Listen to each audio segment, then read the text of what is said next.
Good morning. How are we doing? Okay, welcome to day 2 of LaveCon, everybody. The mood here, and I am narrating this a little bit for folks who are online. Okay, so this is for you. Just so you know, the mood here is that we are somewhat hot. And we don't mean that with forgiveness to everyone here, myself included, in a kind of sexy way. We mean that in a hey way. Okay, we are quite hot. So, for those of you who were up late last night and were out and enjoying the content, well done. I think I gave way just after 12 because I was pretty much out on my feet. But yes, well done to those of you that were there later. And, late night dockers, I know, as always, will have been its usual chaotic success. So congratulations to Simon for putting that on. I know things were shifted a little bit late because we had a bit of a queue at the bar, and which was understandable given the fact that everybody had been in rooms and needed to rehydrate a little bit, although, certain beverages are better at hydrating you than others, people. Please do remember that. And then this morning, we have a fairly detailed timetable to go through, so hopefully you'll enjoy it. I will remind people here, so, not reminding people online. Remind people here, please do drink, and drink often, but make sure it's non-alcoholic for at least some of it, so that you make sure that you're keeping yourself away from the headaches and the other bits and pieces that can be associated with this heat. And similarly, if you're outside, make sure you take some time to cool down and get out of the sunshine where you need to. So, do be careful. And I recognize that is something we all know, but occasionally it's worth saying, So do be careful out there today. Now, so what are going on? So, for those of you that don't know, you've got about, 25 minutes, Grant, until they can hand in, till Abracadabra closes? That'll be the wrong button. There you go. First of many. Yes, that's right, 5 minutes. No, half an hour, 11. Yeah, 25 minutes, I said. So you're almost right, Grant. Usually it's my maths that everybody complains about, but that's okay. I'm all right today. So we have that coming in, and obviously that will feature in the Abracadabra at 1:30 later on. If you don't know about Abracadabra, as I mentioned yesterday, 100-word stories, and please do submit them. Grant will then do his show with them. We miss Abracadabra, Grant. I know you're doing other things now, but it was fun. It was fun until we had drabbles that were being generated in word counters, that just random words thrown in. Okay. So when you ended up presenting AI or algorithmically generated stories, you found yourself a little bit, Well, they used big words that I didn't understand. That's not hard. So we have that. We have the special effect are going to be doing a talk in here at 11. So following me, a case studies talk, which I think will be great. So hopefully people can be around for that.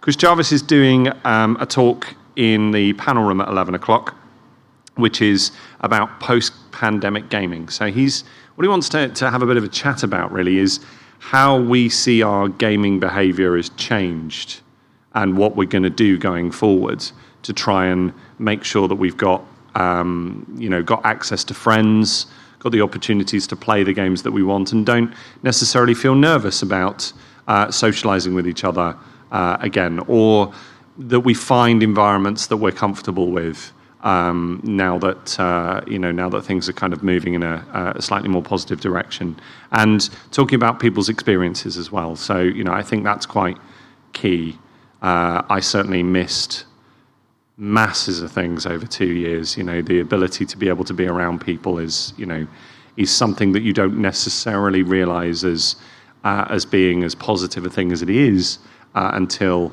you're unable to do it. So Chris wants to have a little bit of a conversation about it, perhaps share some experiences and share some positive ways in which we can all try to get to some of the things that we want to do. And whilst that's going on, the LAN room will be open. Retro Gaming is open. I believe Artemis is open. They were working on the door at the moment. EDRPG, there will be sessions running. So I believe Alison has set those up, and there are sign-up sheets for those.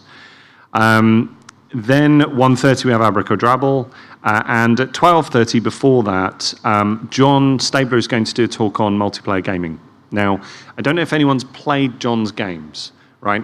One of the things about John's games is that he writes really addictive little tiny games that are in some ways quite great to play, in some ways quite annoyingly addictive, which I think he wouldn't mind me saying in the slightest. The one thing he's really good at is the multiplayer aspect. He's got that down. He's got a way of doing multiplayer stuff that's very clever. So he's done different multiplayer games like Wire Wars, and there was a little Wizards game that he did and demoed here a few years ago. So he's going to be talking through some of the principles and processes of how the multiplayer game experience can work, which I think would be fascinating. So he's doing that at 12:30. Then we have Lave Radio Live. So what's happening right now, I can tell you excitingly, is that Ben is on his way to get Colin so that Colin can be here for Lave Radio Live, the 400th episode. And I think in that sense, big up to the current team. They have been fantastic taking over, and really it's their show. It is their show now, without a shadow of a doubt. They'll be going through, the stuff from Frontiers Talk. They'll be analysing and discussing the elements of that.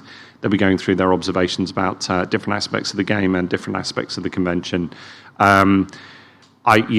I'm delighted that they've made it to 400 episodes. I think it's fabulous that we're that long in the tooth. It's quite crazy to think that it's 400 episodes.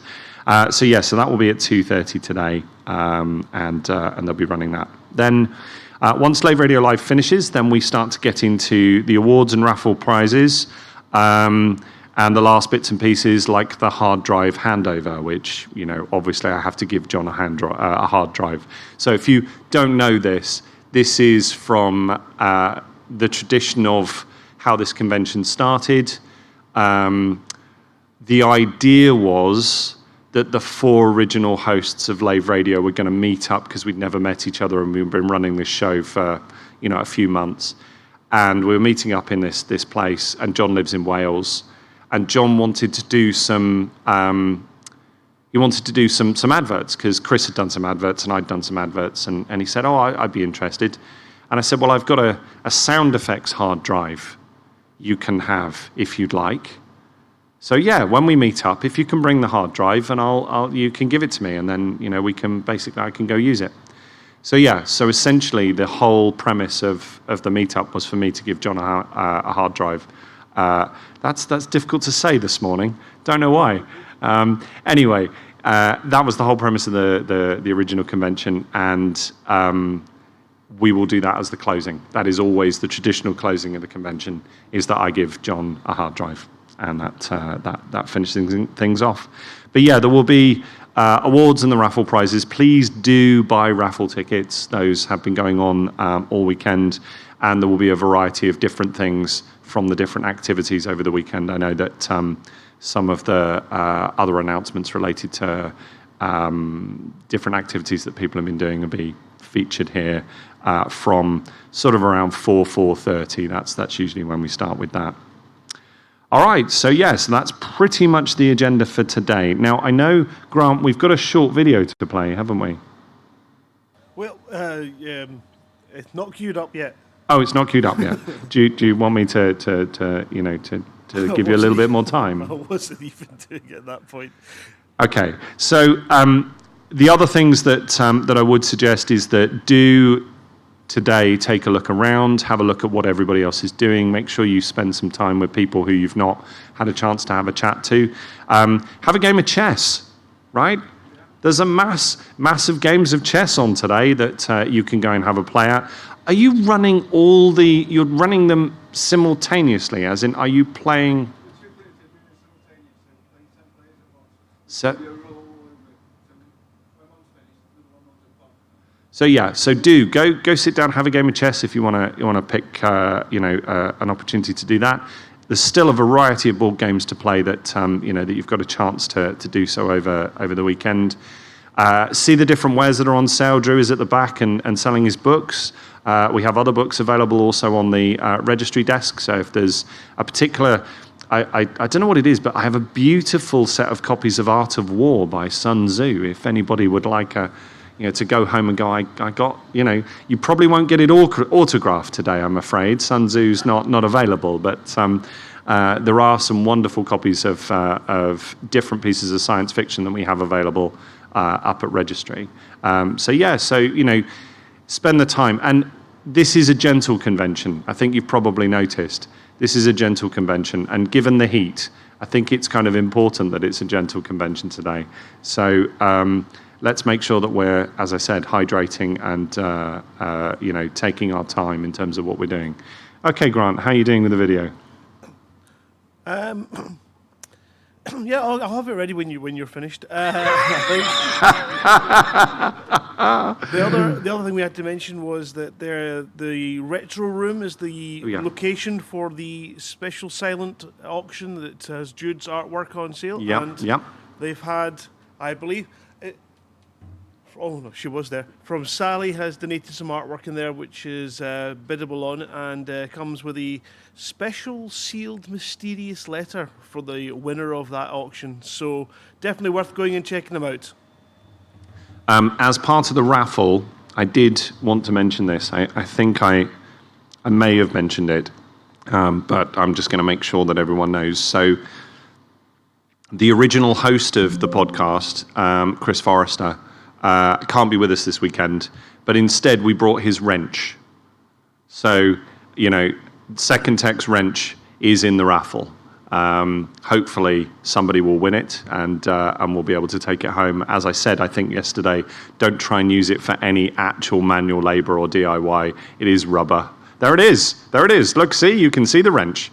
It is rubber, but it looks pretty damn realistic. So, if you want to fool somebody in your family when you go home and tell them, I went to a convention and they gave me a wrench. Here, catch. It's worth doing. It is, made of rubber though. And I would suggest as you walk up, you perhaps, make out that it's a bit heavier than it is before you throw it through the air. So that is available as part of the raffle. So hopefully somebody will be able to wield the power of the wrench. How are we doing that video, Grant? It's almost there.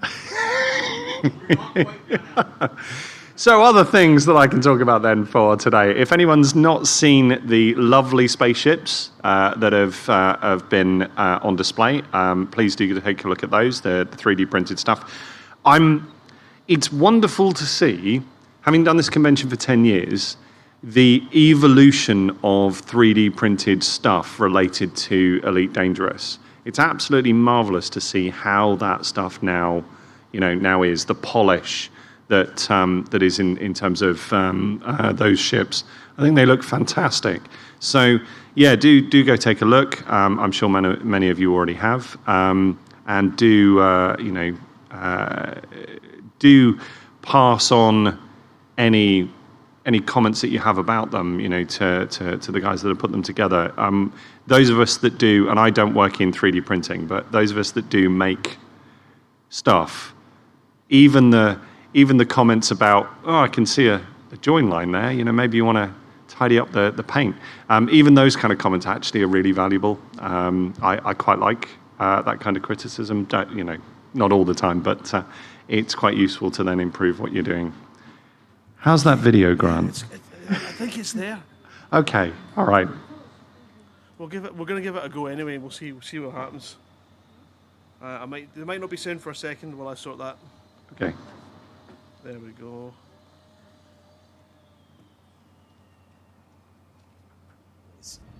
Of course. Who was the third astronaut to set foot on the moon in 1969? Third or first? Repeat the question. Certainly.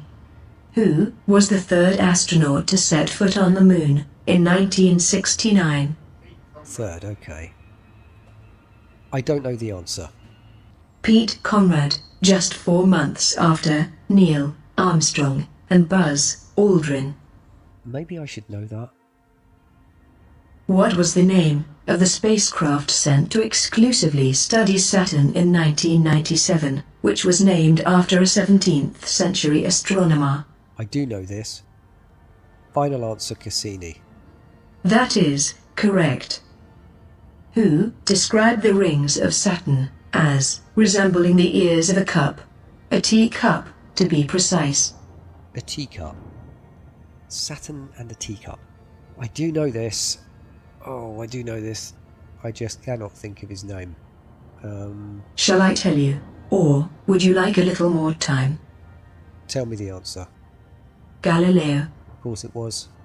Matthew McConaughey starred in a science fiction movie in 1997. What's the movie title? Final answer, Interstellar. That is incorrect. Shall I tell you the answer? Give it to me. Contact. Oh yeah, Jodie Foster and all that. Fact or fiction? The Millennium Falcon was built by Mercedes-Benz in 1939. Now I know Han Solo flies it, but that could also be true. Final answer, fact. Fiction. The Millennium Falcon is a spaceship from the science fiction movie Star Wars. The Saturn V rocket. How many times did the Saturn V rocket launch into space? Final answer, 13 times. You're getting cocky. Correct. Of course it is. The National Aeronautics and Space Administration, NASA, was founded in which year? Tell me the answer. 1958, July 29th to be precise. A question about the planet Uranus. It's had only one spacecraft visit it. Name that spacecraft. Skip the question, please. Of course. Fact or fiction? The popular music band from the 80s, The Police, were seen walking on the moon. Seriously? Final answer, fiction. Giant steps are what you make. Walking on the moon, it is fiction, of course.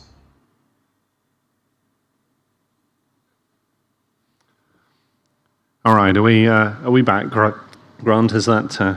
There we are. So, for those of you that perhaps couldn't hear the commander there, he was a little bit quiet. Essentially, he was trying to give the answers. I think some of you could probably hear it. Could you hear the commander at the back? You could hear. Okay, fine, cool. Sorry, it was just I was sitting here thinking I can't hear him. So clearly that's just me. Obviously, HCS have got that set up now, which is wonderful. See it kind of quite adaptive. And when we think back over, I hate to say the same thing again, but over 10 years of kind of different things that the Elite Dangerous community have done and kind of enhanced and kind of played with and thought about in different aspects, it's pretty amazing. The fact that HCS have got that working and kind of playing around whilst, and I've got to say Kev is a better answer of those questions than the commander who was on there, because Kev knew most of them. But the point being is that it's great to see that kind of enhancement to the gaming experience. So yeah, wonderful from HCS. So great. Okay, all right. So that pretty much covers everything that we've got for you for today. So yeah, do go enjoy yourself, stay safe, stay cool if you can, please. and make sure that you have a good time. Thank you very much. Take care.